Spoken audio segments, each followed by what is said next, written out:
بسم اللہ الرحمن الرحیم۔ السلام علیکم پیارے دوستو سلطان عبد المجید خان کا آن حضرت صلی اللہ علیہ وسلم سے والہانہ عقیدت و محبت کا تعلق تھا۔ سلطان ایک منفرد خاصیت کا مالک تھا۔ پڑھے لکھے لوگ جانتے ہیں کہ جب پیرس میں حضور نبی کریم صلی اللہ علیہ وسلم کے متعلق ایک تھیوریکل ڈرامہ اسٹیج کرنے کا منصوبہ زیر غور تجویز تھا تو سلطان عبد المجید خان کس قدر غضبناک ہوا تھا اور تلوار نیام سے نکال کر اعلان فرمایا کہ جب تک عیسائی دنیا حضور خاتم النبیین صلی اللہ علیہ وسلم کے متعلق اس ناپاک عزم سے باز نہیں آئے گی، یہ تلوار پائر ہی رہے گی۔ اور اس مضمون کا ایک تار فرانسیسی حکومت کو بھی روانہ کیا تھا، جس سے نہ صرف فرانس بلکہ تمام یورپ تھرا اٹھا تھا اور معذرت خواہی کے ساتھ اس پروگرام کو ختم کیا گیا تھا۔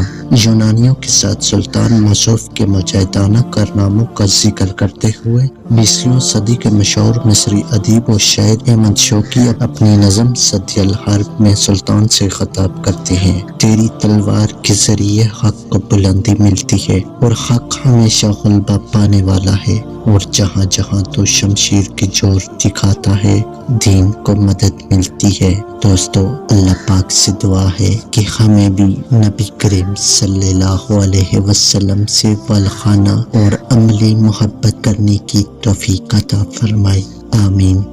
یا رب العالمین۔